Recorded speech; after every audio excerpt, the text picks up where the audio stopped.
الجبار الذي لا إله إلا هو الواحد القهار أشهد أن لا إله إلا الله وحده لا شريك له العزيز الجبار وأشهد أن محمدا عبده ورسوله المختار والصلاة والسلام على سيدنا محمد خير الأنبياء وعلى آله وصحبه الأشداء على الكفار وعلى آله وصحبه الأخيار أيها الناس اتقوا الله واتقوا النار أعوذ بالله من الشيطان الرجيم إنا أعطيناك الكوثر فصل لربك وانحر إن شانئك هو الأبتر صدق الله العظيم الأكبر. Sidang Idul Adha rahimakumullah. Allah Subhanahu wa taala tidak pernah menjadikan sesuatu kecuali di sana ada pelajaran, ada tuntunan, lebih-lebih kejadian yang luar biasa, lebih dari spektakuler kalau bahasa sekarang, yaitu menyembelihnya Nabi Ibrahim kepada putra kesayangannya, kesayangan ayah ibunya Nabi Ibrahim dan Siti Hajar. Apa itu hikmahnya? Ini berkaitan dengan kejadian pertama berkurban itu ialah dua putra adik kakak Nabi Adam alaihissalam, yaitu Qabil dan Habil. Dua-duanya diperintahkan untuk berkurban, dan yang diterima disebutkan dalam Al-Quran surat Al-Ma'idah ayat 27. Watu alaihim naba abnai Adam in qarraba qurbanan wa lam yutaqabbal minal aqrab innama yataqabbalu Allahu minal muttaqin. Allah Subhanahu wa taala menerima kurban Habil, adiknya Qabil. Yang diterima itu kenapa? Karena tujuannya melaksanakan perintah Allah, ketakwaan. Kalau Qabil mengikuti hawa nafsu, dan sampai hari kiamat manusia berkorban itu mengorbankan apa saja, mengorbankan dirinya, jabatannya, keluarganya, uangnya. Ada yang motifnya itu karena pribadinya, hawa nafsunya. Ada yang karena melaksanakan perintah Allah, tuntunan Allah. Innama yataqabbalu Allahu minal muttaqin. Allah hanya menerima pengorbanan orang takwa. Dari sini hikmah berkurban sesuai dengan maknanya kurban, artinya mendekatkan itu kepada tiga pihak. Pertama, mendekatkan diri kepada Allah Subhanahu wa taala, mendekatkan diri kepada Allah Subhanahu wa taala dengan cara banyak meminta, dan Allah tidak suka kepada orang yang tidak meminta. Jadi kita tidak boleh mengikuti kebosanan. Bosan itu boleh, tapi tidak boleh diikuti, harus ditinggalkan. bosan berdoa pun tidak boleh. Harus terus banyak berdoa, memohon kepada Allah. Kalau merasa diri cukup, tidak kurang sesuatu apapun, itu paling utamanya karena dicukupkan oleh Allah. Dan kita harus meminta untuk orang lain. Itu pertama, mendekatkan diri kepada Allah dengan banyak meminta. Keduanya, mendekatkan diri kepada hamba Allah, kepada makhluk Allah dengan cara banyak memberi. Kalau kepada Allah banyak meminta, kepada hamba Allah dengan banyak memberi. Dan yang disyariahkan di dalam Idul Adha itu memberi daging kurban atau memfasilitasi, membantu orang lain yang berkurban.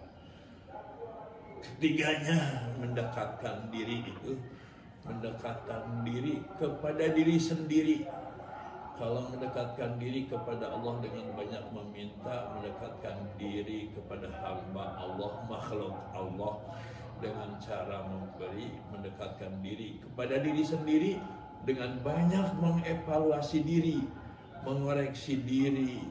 Apakah diri ini orang yang taat atau orang yang maksiat? Diri ini orang yang suka ibadat atau orang yang basilat, yang durhaka kepada Allah. Diri ini orang yang eling atau yang acamling. Kita harus meneropong diri, dan makin hari itu makin dekat kepada Allah, makin disayangi hamba Allah, atau sebaliknya. Itu pertama. Sekali lagi, hikmah Idul Adha yang artinya berhari raya penyembelihan seekor domba, asal pokoknya. Adha jamak dari udhiyah, udhiyah dari duha. Nah, keduanya, hikmah berkurban setelahnya mendekatkan diri adalah ihya'us sunnati imamil muwahhidin, menghidupkan sunnah imam ahli tauhid Nabi Ibrahim alaihissalam bersama istrinya dan putranya. Dalam hal ini paling utamanya berperan Nabi Ibrahim menjadi contoh utama, tidak pernah diam, selalu pergi. Perginya tidak pernah kemana-mana kecuali menuju Allah. Dalam Al-Quran surat 37 ayat 99, inni dahibun ila rabbi sayahdin, sungguh aku pergi menuju Allah, sayahdin, pasti Allah memberi petunjuk. Dahibun bukan adhabu, bukan dahabtu, tapi dahibun, sifat itu, sifat selalu pergi, tidak pernah diam. Kecuali dohirnya saja mungkin diam, tapi hatinya menuju Allah. Pergi, dan perginya tidak kemana-mana, hanya menuju Allah. Di sini pelajaran bagi kita juga, sebelum kita pergi, sebelum kita melakukan sesuatu, harus ditanya diri, mau apa saya ini? Jawabannya harus menuju Allah Subhanahu wa Ta'ala, mencari rahmat Allah, meminta rahmat Allah, meminta keberkahan dari Allah, minta hidayah dari Allah, dan meminta segalanya dari Allah. Allah berfirman dalam surat Fatir ayat 16 kalau nggak salah. Ya ayyuhan nas antumul fuqara'u ilallah. Wahai sekalian manusia, kalian itu selalu membutuhkan kepada Allah Subhanahu wa Ta'ala. Wallahu huwal ghaniyyul hamid. Allah lah yang maha kaya, maha terpuji. Jadi kalau kita merasa cukup, tidak kekurangan sesuatu apapun, bahasanya itu karena dicukupkan oleh Allah. Dan butuh itu butuh syukur kepada Allah Subhanahu wa Ta'ala. Dan itulah yang dicontohkan oleh Nabi Ibrahim. Dan dari sifat itu dicontoh, diikuti oleh istrinya dengan ungkapan ketika mengucapkan inni dhahibun ila rabbi sayahdin, Siti Hajar merespon, idzan la yudayyana, kalau engkau menuju Allah pasti Allah tidak akan menyepelekan kita, tidak akan menyengsarakan kita, tidak akan memberikan kekurangan kepada kita, pasti akan memberikan kecukupan. Kemudian menular kepada putranya, dan ini harus dicontoh oleh para putra, yaitu satajiduni insyaallah minas sabirin, surat As-Saffat ayat 102 kalau nggak salah. Pasti akan ketemukan aku insyaallah minas sabirin, termasuk orang yang sabar. Jadi di sini untuk kesuksesan rumah tangga sakinah, mawaddah warahmah, bahagia dunia menuju kebahagiaan hakiki akhirat, sebagai orang tua harus meluruskan niat mau kemana. Sebagai ibu harus percaya kepada Allah, tawakal kepada Allah. Sebagai anak, sifat yang paling utamanya adalah sabar, taat, tunduk, patuh kepada perintah Allah dan perintah orang tua, keinginan orang tua. Kemudian berikutnya, ketiganya, pertama taqarrub ilallah, kedua menghidupkan sunnah Imamul Muwahhidin, ketiganya at-tausi'ah alal iyal, memberikan keleluasaan kepada keluarga dalam suatu kondisi waktu, harus memberikan keleluasaan kepada keluarga sepanjang itu dihalalkan oleh Allah, tidak diharamkan oleh Allah. Kemudian keempatnya, isya'atur rahmah bainal fuqara wal masyakin, menaburkan kasih sayang kepada fakir miskin yang ada di kota, akrab dengan dagingnya karena banyak terlihat dijual belikan oleh orang-orang kaya, melihat banyak menjinjing atau membawa daging, kemudian mencium bau sate itu di kota hampir tiap hari. Di kampung akrab dengan kerbonya, dengan binatangnya, tapi sangat jauh dengan dagingnya. Nah, pada Idul Adha itu dianjurkan sewaktu-waktu, berarti setahun sekali, untuk memberikan kasih sayang kepada fakir miskin. Kemudian kelimanya, hikmah berkurban itu ada mensyukuri nikmat Allah dalam surat Al-Hajj ayat 36 dan 37. Ulama karena bertolak dari la'allakum tashkurun, supaya kalian bersyukur.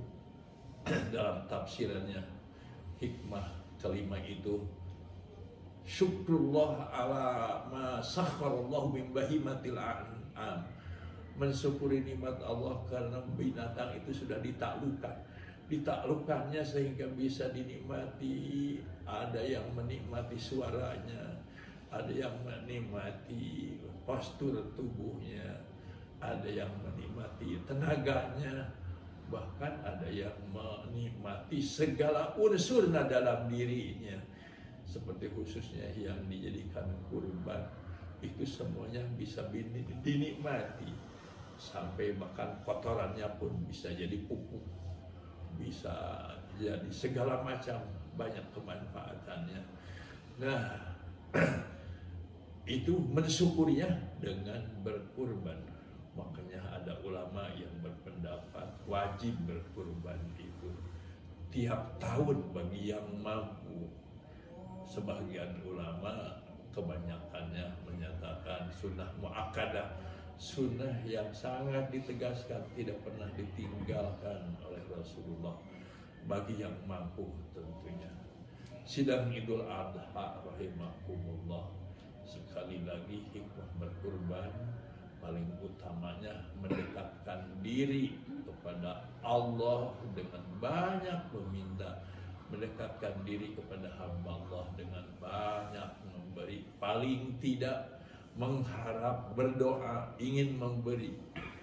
kemudian mendekatkan diri kepada diri sendiri, banyak mengevaluasi diri, mengoreksi diri. Keduanya adalah menghidupkan sunnah imam ahli tauhid, banyak membaca sejarah Nabi Ibrahim. Rasulullah pun diperintahkan oleh Allah mengikuti jejak Nabi Ibrahim. Kemudian ketiganya memberi keleluasaan kepada keluarga.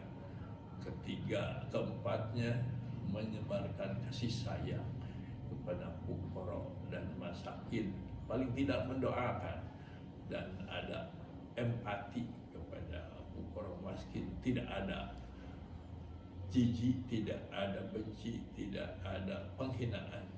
Terakhir, mensyukuri nikmat Allah karena binatang-binatang ditaklukkan oleh Allah sehingga banyak unsur-unsur yang kita nikmati. Barakallahu li wa lakum wa anadim innahu jawadun malikum ba'urul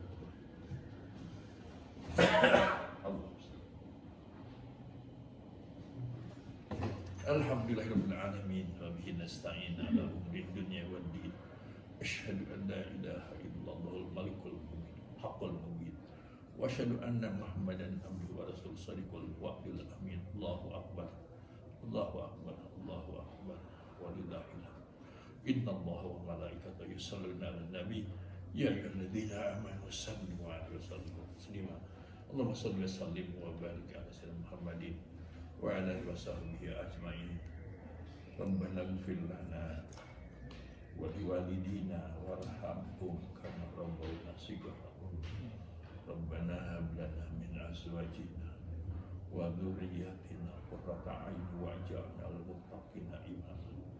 Tahassanna bil izzati wal jabarut wa atasamna bi rabbil mulki wal malakut wa tawakkalna 'alal hayy alladzi la yamut.